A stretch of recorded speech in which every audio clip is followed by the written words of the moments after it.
안녕하세요. 기고만장 기자실 임지은 기자입니다. 코스피가 외국인의 강한 매수세에 힘입어서 2천선에 안착했습니다. 개인과 기관은 차익 실현에 나선 모습입니다. 전문가들은 당분간 2천선 지지될 것으로 보고 있습니다. 기고만장 기자실 오늘도 다양한 소식 준비했으니까요. 함께해 주시기 바랍니다. 먼저 오전장 체크 포인트부터 살펴보겠습니다.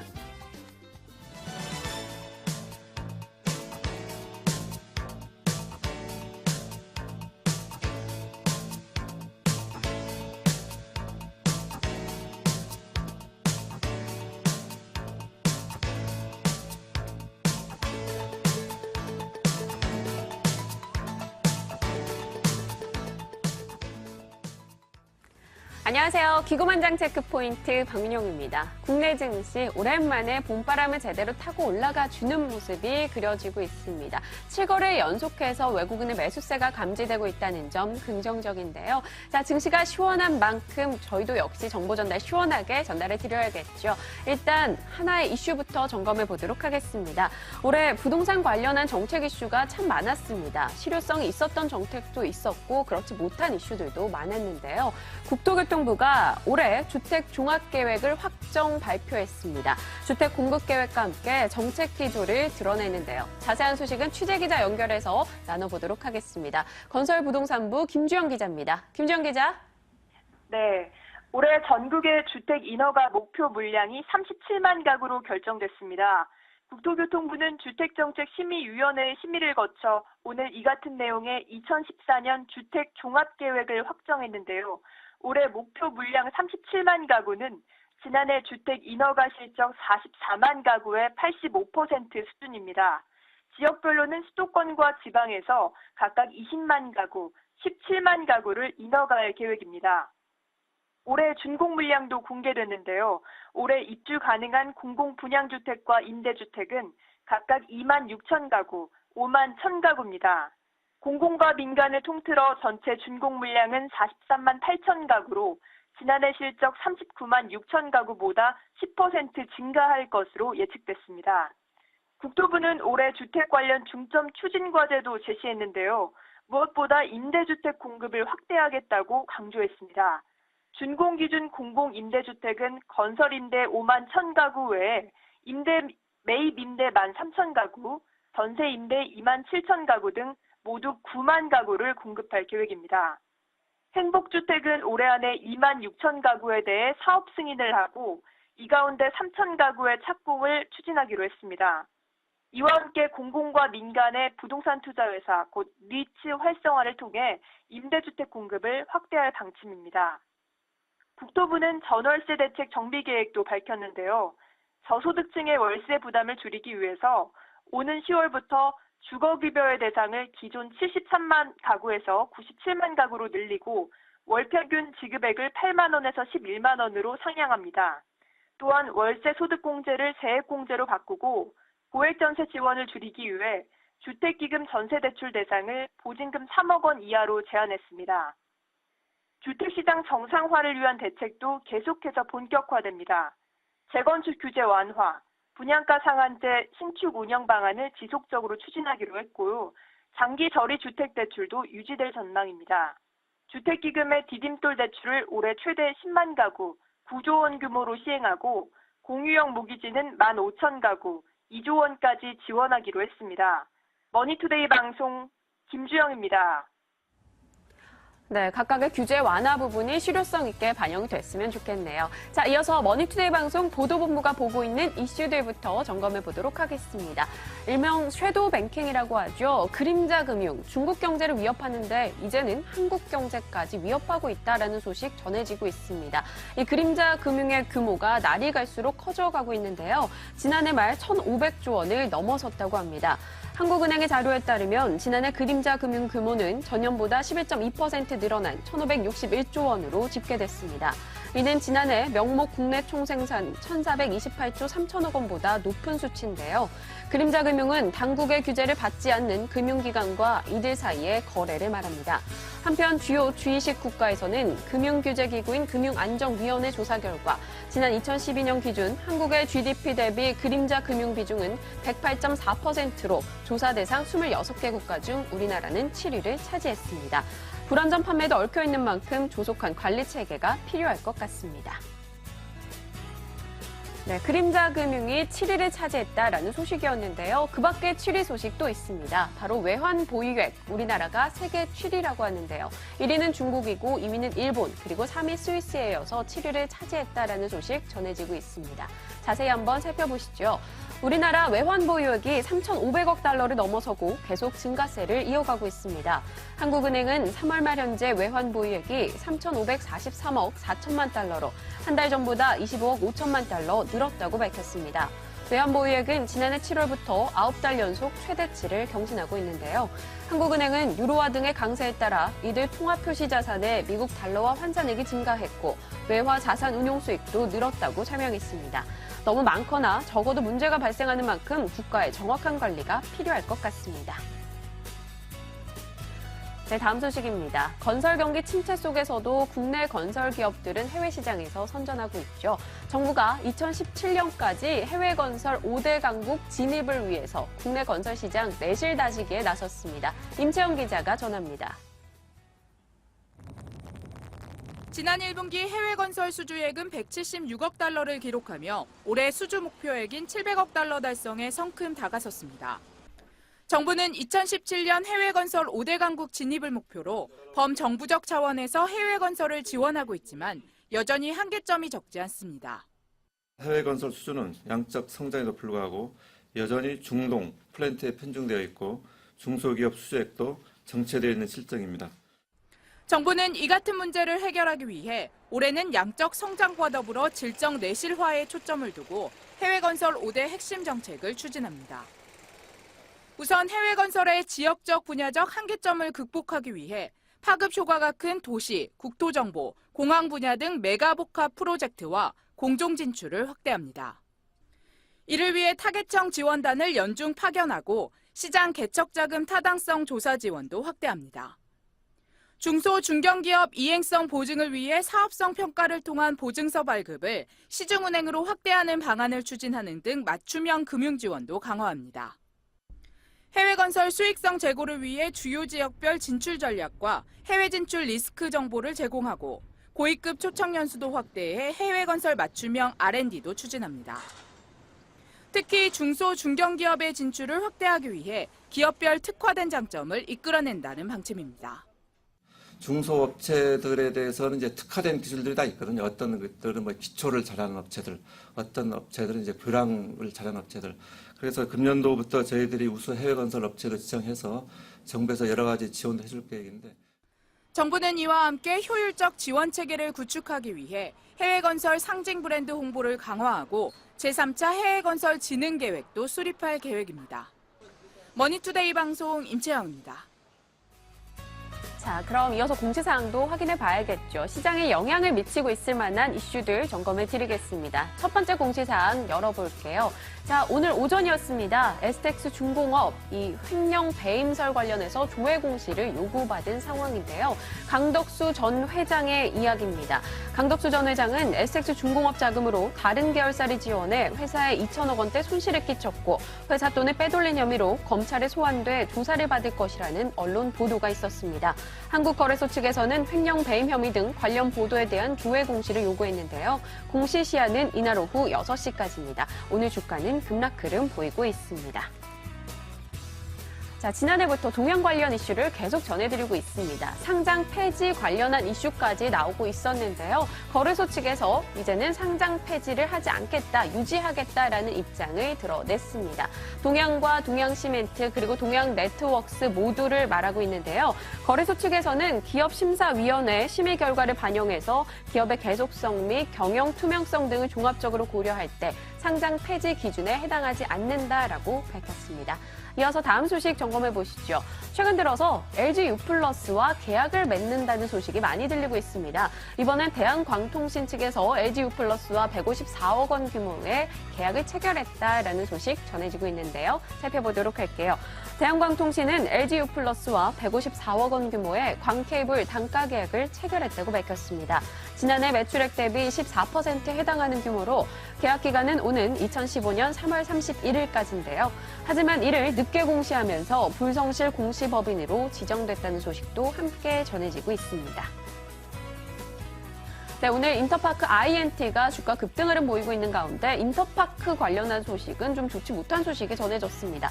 자사주 84만 주를 처분하겠다라는 소식 들려오고 있는데요. 장외 처분이라고 하니까요. 염두에 두셔야 할 것 같습니다.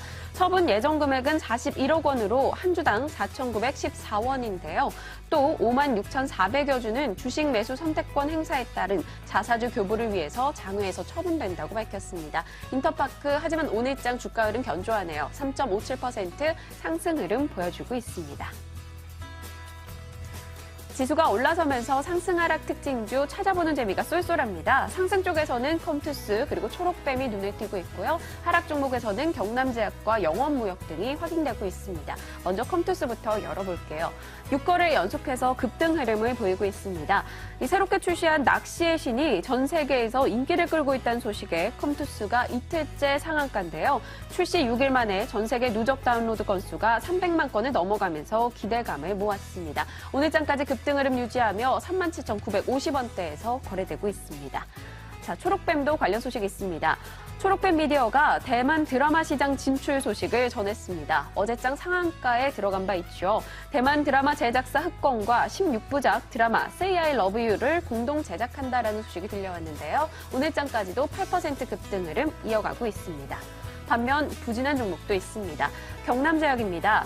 경남제약이 49억 원 규모 허위 매출 내역 기재 혐의로 재판에 넘겨지면서 오늘장 급락입니다. 자본시장과 금융투자업에 관한 법률 위반 혐의로 기소됐다고 밝혔는데요. 2008년 재무제표 작성 과정에서 허위 매출 내역을 기재했다고 검찰은 보고 있습니다. 오늘장 8% 넘어가는 급락으로 1,525원대에서 거래되고 있습니다. 영원무역입니다. 1분기 실적 우려감이 등장했는데요. 1분기 영업이익 193억 원을 기록하면서 예상치를 하회할 것이라는 분석이 나왔습니다. 급격한 임금 인상 등으로 단기적 비용이 증가할 것이라는 우려 때문인데요. 오늘장 3% 넘어가는 하락에서 낙폭을 좀 더 키워가면서 4% 급락 흐름 기록하고 있습니다.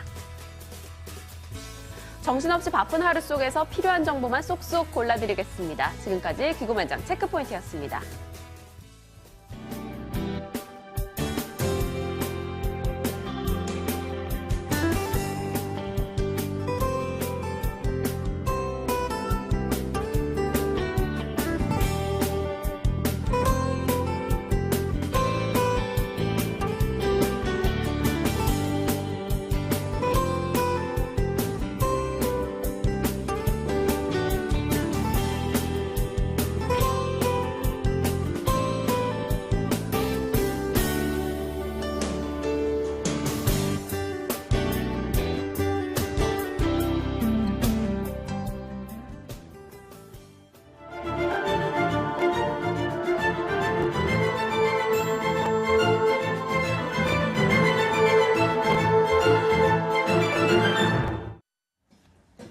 네, 앞서 말씀드렸듯이 코스피가 2000선 돌파하면서 안착하는 모습입니다. 뭔가 분위기가 전환되는 모습인데요. 전문가 연결해서 자세한 내용 들어보도록 하겠습니다. 김춘석 SK증권 명동 PIB센터 부장 전화 연결돼 있습니다. 부장님 안녕하세요. 네, 안녕하십니까? 네, 잘 지내셨어요? 네, 그렇게 네. 지내고 있습니다. 지금 2000선 넘어서 좀 지점 분위기 좀 달라졌나요? 뭐 그렇게 크게 달라진 부분은 없는 걸로 보여지고 있어요. 왜냐하면 그동안 많이 빠졌던 대형주들이 돌아오면서 지금 지수가 돌아오는 거지 않습니까? 네. 특히 오늘 같은 경우 보게 되면 이제 삼성전자 같은 경우가 돌아오면서 사실 지수를 끌어올리고 있는데 삼성전자 빼놓고 나면 뭐 특별한 부분이 안 보이지 않습니까? 네. 오히려 마이너스라도 볼 수도 있고요. 그리고 근데 개인들이 뭐 삼성전자 투자를 많이 하는 건 아니기 때문에 네. 지점 변화는 별로 없습니다. 네. 그 PIB 센터, 프라이빗 인베스트 뱅 프라이빗 인베스트먼트 뱅킹 뱅킹, 네, 그렇죠. 그 주로 좀 고액 자산가 분들이 이제 고객으로 많이 이제 있을 것 같은데요. 네. 요즘 좀 어떤 데 관심 많으신가요? 뭐 솔직히 말씀드리면 요사이는 뭐 벌기보다는 지키는 쪽을 많이 관심을 갖고 계시죠. 여러 가지 부분 자체에서 시황 자체가 아직 확실하게 돌아갔다라는 인식을 주기는 조금 그렇지 않습니까? 그래서 이제 그런 분위기긴 한데 조금씩 이제 이쪽으로 직접 투자 쪽으로 돌아오는 경향이 많이 보이는 것 같아요. 흐름 자체가 좋아지다 보니까 네. 아직까지는 좀 조심스러운 입장이지만 뭐 좀 시장관은 좀 긍정적으로 바뀌는 것 같습니다. 네. 아직까지는 조금 돌아오지 않는 모습이다. 네. 그렇게 말씀을 해주시네요. 제가 좀 돌아오는 느낌이다 이렇게 말씀을 해주시면은 어떤 종목 관심이 있는지 좀 여쭤보려고 그랬는데 그 질문을 그냥 넘어가도록 하겠습니다. 네. 예. 지금 코스피 2000 뭐 돌파를 했는데 앞서 말씀을 해주셨지만 이런 흐름 뭐 언제까지 좀 이어질 수 있을까요? 이런 흐름 자체는 이제 당분간 이어질 수도 있을 걸로 보고 있습니다. 근데 중요한 부분 자체는 사실은 이제 내일 예정되어 있는 삼성전자의 1, 4분기 실적 가이드에서 어떻게 나오느냐에 달려있는 부분인 것 같아요. 왜 그러냐면 사실 지난 3월 26일 이후로 외국인들이 매수가 들어오면서 시장을 끌어올리는 그런 모습을 보여줬었는데 한 오늘까지 보니까 1조 6천억 정도 산 것 같습니다. 근데 대부분의 매수세가 삼성전자라든가 현대차 같은 이런 대형주 쪽으로 들어왔던 부분이고요. 눈에 띄는 부분이 오히려 SK하이닉스 같은 경우는 매도가 나왔다는 부분입니다. 결론적으로 그동안에 많이 못 올랐던 종목군들로 매수가 들어오고 많이 어느 정도 올라갔던 종목도 매도가 나왔다는 얘기가 되기 때문에 네.